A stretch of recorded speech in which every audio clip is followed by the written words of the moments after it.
sebagai staf, kemudian staf di Pengadilan Tinggi Agama Pangkalan Balai pada tahun 2004 sampai 2009 ya, Pak? Kan itu apa lempar tadi balai. Assalamualaikum warahmatullahi wabarakatuh.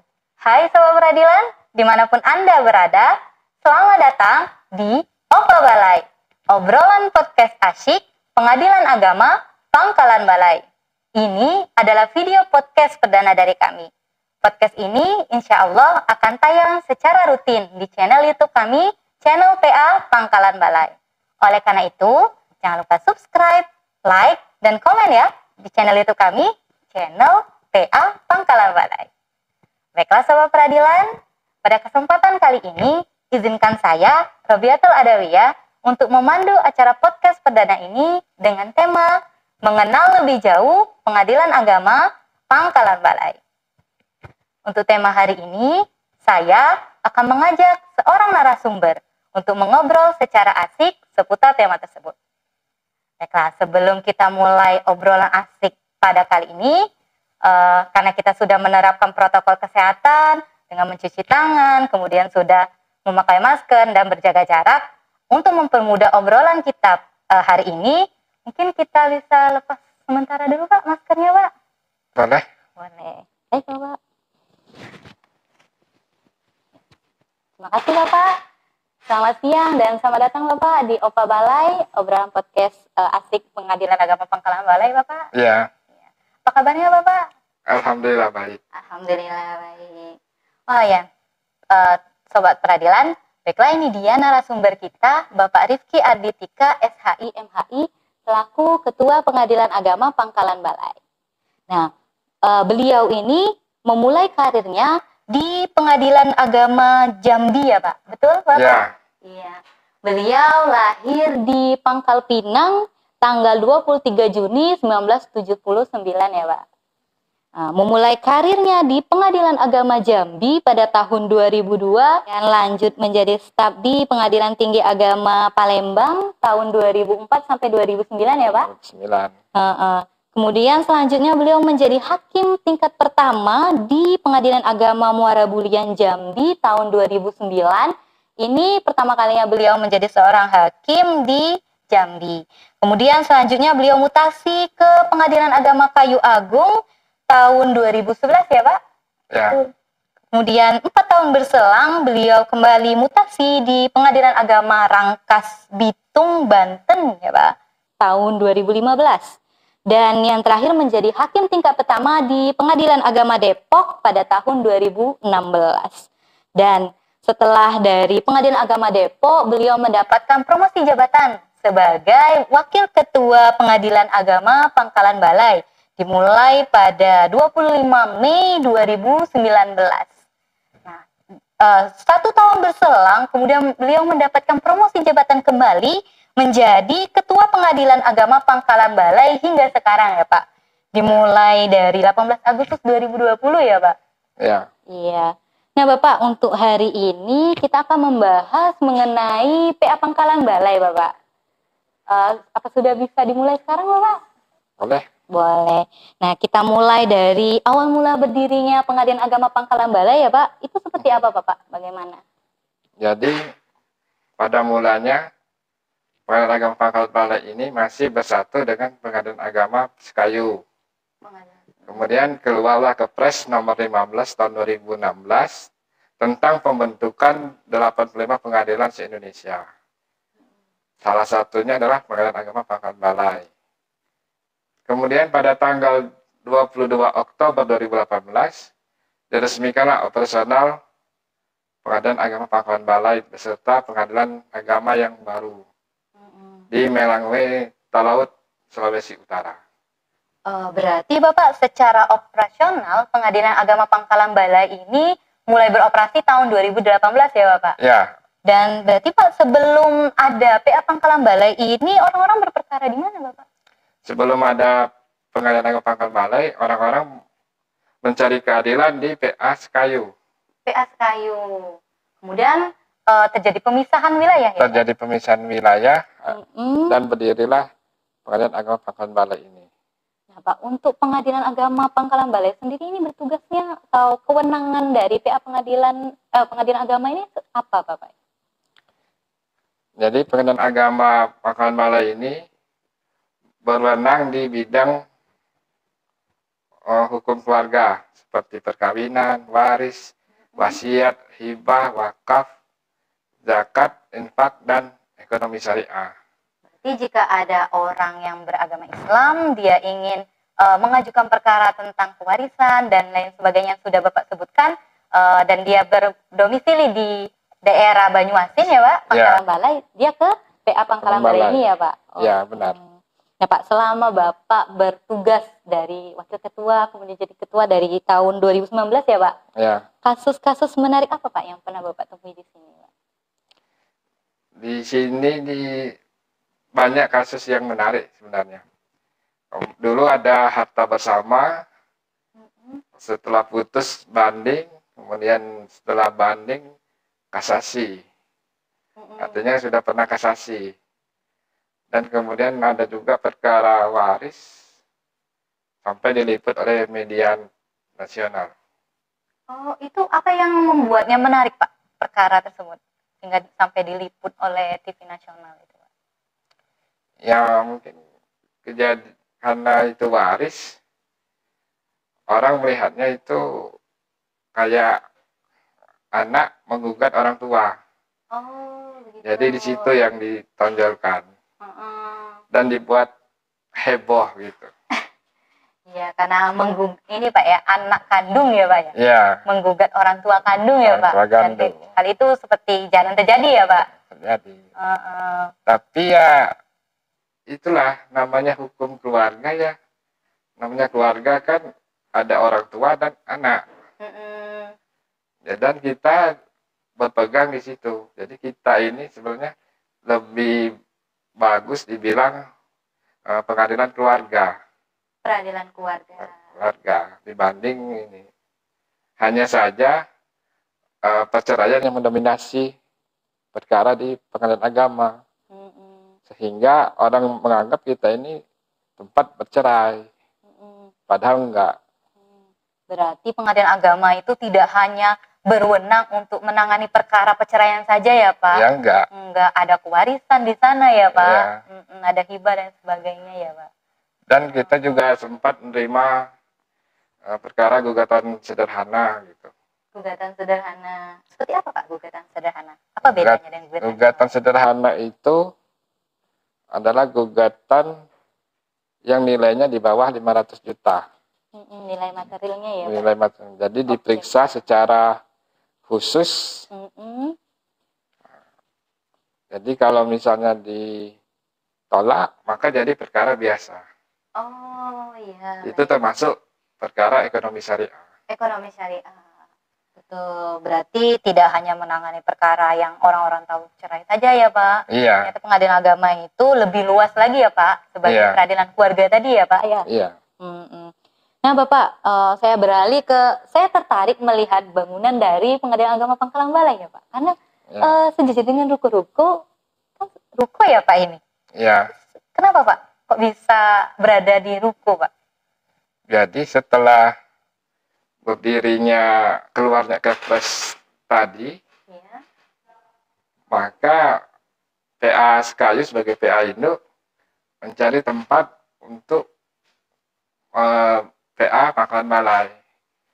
Kemudian dapatlah tempat strategis di sini, cuman bentuknya bentuk ruko. Ya, kemudian disulap jadi perkantoran. Ya, waktu saya baru masuk sini masih satu pintu, dan alhamdulillah tahun kedua kita nambah satu pintu lagi. Nah, terakhir kita sudah 3 pintu. Berarti awal mulanya itu hanya satu ruko ya Pak ya? Awalnya satu ruko. Kemudian menjadi 3 ruko. Menjadi 3 ruko. Iya. Nah Pak, apakah ini kan statusnya masih sewa ya? Masih sewa. Iya. Apakah sudah ada usaha Pak untuk membuat gedung bangunan yang lebih prototipe dan lebih representatif sebagai sebuah pengadilan gitu Pak?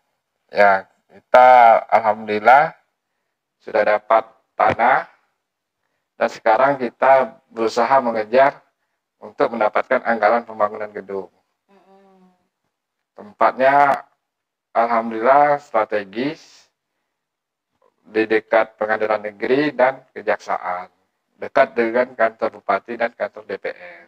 Oh, berarti nanti pada saatnya ketika anggarannya sudah turun dan sudah selesai, gedungnya berarti pindah ya Pak dari sini ya Pak? Iya, Ke Pangkalan Balai ke ya? Pangkalan Balai. Oh, ke gedung perkantoran ya Pak ya? Ya, letaknya di komplek perkantoran. Wah, lebih prestatif dan lebih enak ya Pak, lebih terpusat kan Pak ya? Iya, Daerah-daerah perkantoran. Nah, Bapak berarti artinya lebih jauh dong Pak. Kalau di sini kan misalnya lebih dekat dengan kota ya Pak ya? iya. Apakah untuk masyarakat Banyuasin itu sendiri yang menjadi wilayah yurisdiksi Pengadilan Agama Pangkalan Balai ini Pak, lebih dekat ke calon kantor baru itu atau lebih jauh nantinya Pak? Sebenarnya Banyuasin ini sendiri sebenarnya luas, meliputi daratan dan ada daerah perairan. Kalau kita berkantor di gedung baru nanti, tentu dari perairan itu lebih jauh. Tapi kita ada program sidang di luar gedung yang nanti kita akan melayani persidangan di tempat-tempat yang kita tentukan. Dan ke depannya saya berencana tidak hanya sekedar bersidang aja, mungkin juga kita bisa seperti menampung perkara atau tempat pengambilan produk yang sesuai dengan aturan. Baik, berarti sudah ada langkah pencegahannya ya Pak, kalau memang nanti pindah ke gedung yang lebih representatif, sudah ada langkah pencegahan untuk daerah-daerah yang jauh ya Pak ya? Iya. Iya. Nah Bapak, tadi Bapak sebutkan bahwa sebelumnya ini gedungnya hanya satu ruko ya Pak? Iya. Kemudian menjadi 3 ruko. Apa perubahannya Pak? Menjadi dari 1 ruko menjadi 3 ruko itu tersebut Pak? Yang kalau zaman saya masuk dulu, masih 1 ruko itu agak sempit ya. Iya. Banyak barang-barang yang ya dempet-dempetan katakanlah, saling numpuk. Setelah kita sewa 1 ruko lagi, mulai agak kondusif, dan alhamdulillah setelah kita sewa 1 lagi jadi 3, semua barang itu dapat berkumpul, ruangan-ruangan dapat dipenuhi, sehingga pegawai dapat bekerja dengan baik. Kalau dulu 1 ruko itu berapa ruang sidang Pak? Dulu hanya 1.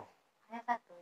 Hanya 1, kemudian ya dipakai segala macam aktivitas seperti rapat, pembinaan, kegiatan yang mengumpulkan orang ya di ruang sidang itu, termasuk mediasi. Kemudian setelah kita buka sewa 1 ruko lagi, kita bikin ruang sidang utama dan ruang sidang yang tadi kita bikin tempat ruang mediasi dan ruang laktasi untuk anak-anak. Dan setelah kita sewa 1 lagi, maka kita buat ruang mediasi tersendiri, ruang laktasi tersendiri, pelayanan kepada masyarakat tersendiri. Dan ruangan sidang awalnya tadi kita kembalikan fungsinya sebagai ruang sidang. Jadi seandainya ada 2 majelis yang bersidang, ada 2 ruang sidang. Jadi tidak saling tunggu. Benar, betul Bapak. Sudah banyak perubahan berarti ya Pak ya? Ya, alhamdulillah. Dari sebelumnya ruko 1 kemudian menjadi 3 kan lebih leluasa ya Pak ya? Lebih leluasa. Nah Bapak, dulu ini mulainya kan secara operasional 2018 ya Pak? Ya. Itu jumlah pegawainya Pak ada berapa Pak? Dulu sedikit, sekitar 20-an. 20-an. 20-an. Ya seperti hakim dulu dengan pimpinan orang 4, kemudian panitra dan kepanitraan ada 1 panitra, 3 orang panmut dan 1 orang PP. Kesekretariatan juga sama, 1 sekretaris, 3 kasub. Ya, kemudian alhamdulillah ada penambahan sampai sekarang jumlahnya kurang lebih 36 orang. Jauh ya Pak? Lebih jauh banyak. Dan alhamdulillah sekarang ini pemerintah setempat membantu kita 4 orang Satpol PP untuk pengamanan sidang dan 2 orang untuk tenaga administrasi. Jadi sekarang ini pas 40 orang. 40 orang. Untuk setelah 3 gedung ya Pak ya? Iya. 42 orang. Dulu 1 gedung 20 orang ya Pak? 20-an. 20-an. Berarti ada sekitar penambahan 22 ya Pak? Termasuk dari bantuan Pemda ya Pak? Bantuan Pemda. Betul. Nah Bapak, ini kan secara operasional PA Pangkalan Balai dimulai tahun 2018 tadi ya Pak ya? Ya. Nah ini saya lihat Bapak masuk menjadi wakil ketua ini pada tahun 2019 Pak? Iya. Jadi setelah operasional PA Balai sudah berjalan kurang lebih 7 bulan, saya dipromosikan menjadi wakil ketua di sini. Karena saat itu hakimnya 3, 1 ketua dan 2 orang hakim. Berarti tidak ada wakil ketua Pak? Saat itu masih kosong. Oh baik. Berarti ada terjadi vakum kepemimpinan ya Pak ya untuk jabatan untuk wakil ketua ya Pak? Saat itu wakil kosong memang. Kosong. Baru kemudian Bapak masuk di tahun 2019. Baik. Saya pikir ada 2 wakil di sini dulu Pak. Enggak mungkin. Atau maksudnya sebelum Bapak ada wakil ketuanya itu belum Pak belum, ya? Belum. Ada masa vakum ya Pak ya? Memang kosong. Memang kosong. Baiklah Bapak, pelayanan apa saja Bapak yang dimiliki oleh PA Pangkalan Balai ini Bapak? Ya, kita mempunyai seperti yang saya bilang di awal tadi, kita ada namanya sidang di luar gedung atau yang biasa disebut sidang keliling. Sidang tadi. Jadi memudahkan masyarakat yang jauh, jadi nggak perlu jauh ke kantor, cukup dia ke tempat yang telah kita tentukan untuk bersidang. Untuk sidang keliling sendiri kita bekerja sama dengan Pemda dan alhamdulillah sambutannya positif. Selain itu kita juga ada sidang isbat terpadu dan juga sama kita kerjasama juga dengan Pemda. Berarti ada usaha menjemput bola ya Pak? Tidak hanya biasanya kan pengadilan ini identik dengan menunggu ya Pak, menunggu perkara yang masuk pasif ya Pak. Sekarang udah ada pelayanan isbat terpadu, kemudian sidang keliling. Pengadilan sudah menghadirkan pelayanan menjemput bola langsung ke masyarakat ya Pak? Iya. Baik. Nah Bapak, selain pelayanan, apakah ada inovasi-inovasi yang khusus Pak dimiliki oleh PA Pangkalan Balai? Kita punya banyak inovasi. Di bagian kesekretariatan kita punya sakwan. Kemudian ada juga CPNS kemarin bikin namanya Sirina, aplikasi untuk kontrol ATK. Kemudian ada juga CPNS yang mengurusi masalah kepanitraan. Berarti untuk kategori PA terbaru yang baru berdiri, baru masuk 3 tahun ya Pak? Dia sudah punya inovasi tersendiri ya Pak? Iya. Yang menjadi ciri khas dari PA Pangkalan Balai ya? Iya benar. Nah Bapak, dengan banyaknya pelayanan untuk masyarakat, kemudian inovasi yang sudah diterbitkan, yang sudah diciptakan oleh PA Pangkalan Balai, prestasi apa Pak yang sudah diraih oleh PA Pangkalan Balai ini? Kalau dibilang masalah prestasi ya kita alhamdulillah cukup ada prestasi. Jadi pada tahun 2019 kita meraih nilai A excellent untuk APM. Akreditasi penjaminan mutu kita meraih A excellent. Kemudian di tahun yang sama kita juga meraih juara 2 lomba dekorum yang diadakan oleh Badilat.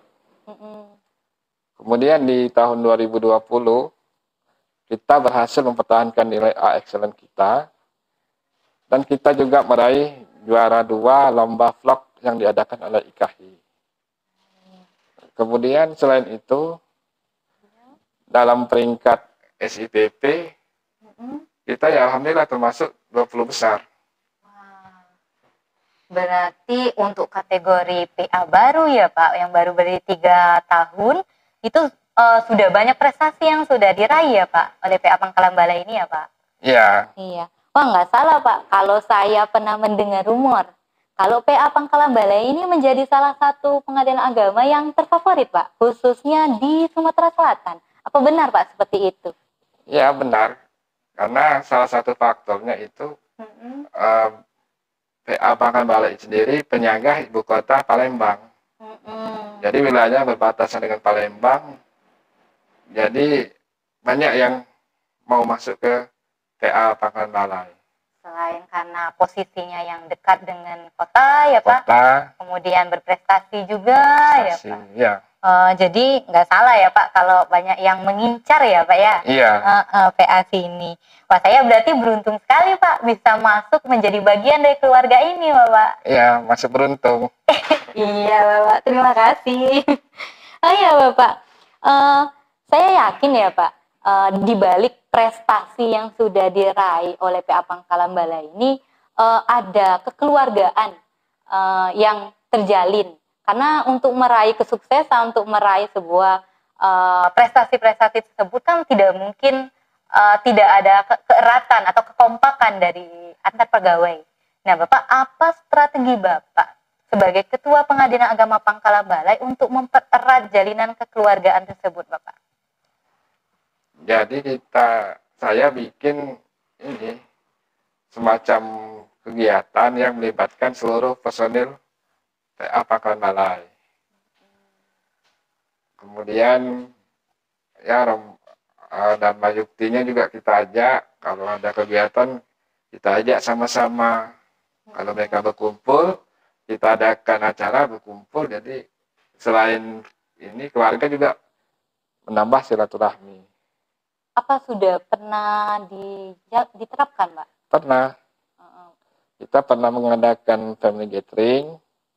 Kemudian pernah juga kita mengadakan semacam lomba tenis. Dan kebenaran ibu-ibu dan Mayukti senam dan makan bersama. Oh, baik. Dan keluarganya boleh ikut juga ya, Pak? Boleh ikut. Boleh ikut. Jadi tidak hanya mempererat jalinan antar pegawai ya Pak, bahkan lebih luas lagi dengan keluarganya ya Pak. Iya. Nggak salah Pak kalau dengan kekompakan tersebut PA Pangkalan Balai ini bisa meraih kesuksesan prestasi tadi ya Pak. Iya. Iya. Nah Bapak, saya juga sebagai pegawai baru di sini ya Pak, saya juga melihat PA Pangkalan Balai ini cukup banyak memiliki pegawai yang dalam rentang yang termasuk muda ya Pak. Dan apa tips dan trik dari Bapak untuk menggali dan mendukung potensi Pak dari kaum-kaum milenial ini Pak? Ya, sebenarnya saya sebagai ketua ini beruntung dapat pegawai yang masih muda. Mereka semangatnya tinggi. Tinggal ibaratnya pintar-pintar kita moles dan kita motivasi mereka demi kemajuan PA Pangkalan Balai sendiri. Ini aja, program ini aja mereka yang mencetuskan ide. Podcast ini ya Pak? Ya. Jadi sebagai pimpinan, saya bebaskan mereka berkreasi. Selain podcast ini ya Pak, yang dicetuskan oleh kaum-kaum muda dari sini, program apa lagi Pak yang dimiliki oleh PA ini untuk kaum-kaum muda? Ya mungkin seperti di bidang olahraga, mereka senang futsal. Jadi kita ajak mereka main futsal, sekedar menghilangkan kejenuhan. Kemudian ya mungkin pada program setahun sekali, semacam family gathering nanti. Berarti program Bapak ini tidak hanya fokus ke mendukung dan menggali potensi ya Pak, tapi ada juga balik lagi untuk mempererat lagi ya Pak. Iya. Nah, seperti futsal tadi kan ya Pak ya. Iya. Nah Bapak, pertanyaan terakhir ya Pak. Iya. Pengadilan agama khususnya Mahkamah Agung ya Pak. Ini sangat identik dengan rolling kepemimpinan Bapak. Karena saya lihat tadi di riwayat jabatannya Bapak ini mutasi-mutasi ya Pak, sering sekali mutasi. Iya. Nah, ini Bapak sebelum Bapak mutasi, apa harapan Bapak untuk PA Pangkalan PA Pangkalan Balai ini Bapak? Karena seperti yang kita tahu ya Pak, di pertengahan tahun itu sering sekali terjadi pengumuman ya Pak, pengumuman tentang rolling kepemimpinan. Apa harapan Bapak? Ya tentu saya berharap Pengadilan Agama Pangkalan Balai ini tetap bisa mempertahankan program-program dan prestasi-prestasi yang telah dirintis sejak dulu. Kemudian bisa menambah saingan. Karena tentu kalau seandainya saya pindah ke tempat yang baru, tentu saya juga akan berusaha mengungguli PA Pangkalan Balai. Jadi kita anggap ya mampu bersaing lah kita dengan pengadilan yang lain. Kalau bahasa Palembangnya nggak kalah malukan. Berarti harapan Bapak itu semoga PA Pangkalan Balai tetap maju ya Pak, dan dapat bersaing meskipun dia termasuk pengadilan yang cukup muda ya Pak. Baik. Nah Bapak, mungkin sebelum kita menutup dan mengakhiri podcast kali ini Bapak, closing dengan quote dan motivasi buat teman-teman sobat peradilan yang ada di rumah. Ya, saya punya quote, kita bukan yang terbaik, tapi kita akan berusaha menjadi yang terbaik. Baik. Ada yang lagi Pak? Pantun Pak? Cukup. Cukup ya Pak. Baik.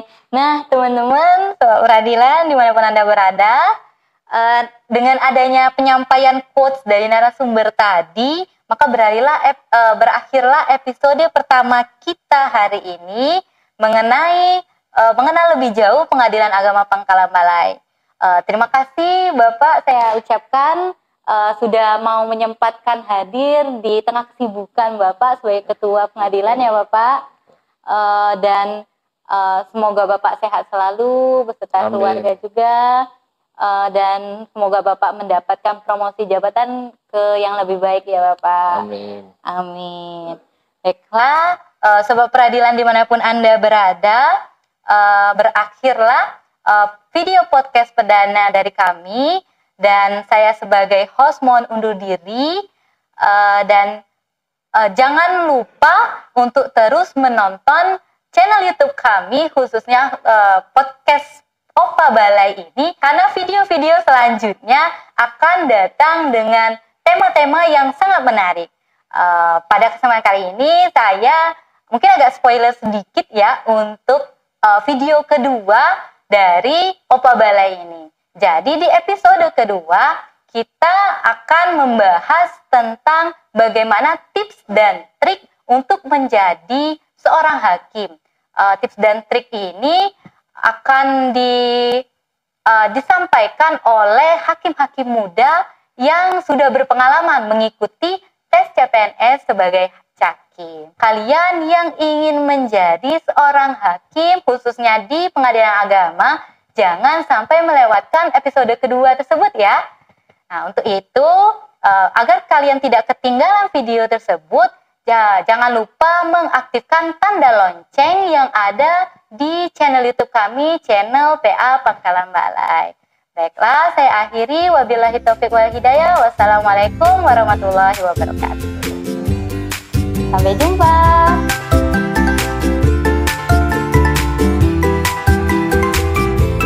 Selamat kepada Pengadilan Agama Pangkalan Balai. Selamat kepada Pengadilan Agama Pangkalan Balai. Atas launchingnya Opa Balai. Atas launchingnya Opa Balai. Obrolan podcast asik Pengadilan Agama Pangkalan Balai. Maju terus Pengadilan Agama Pangkalan Balai. Saudara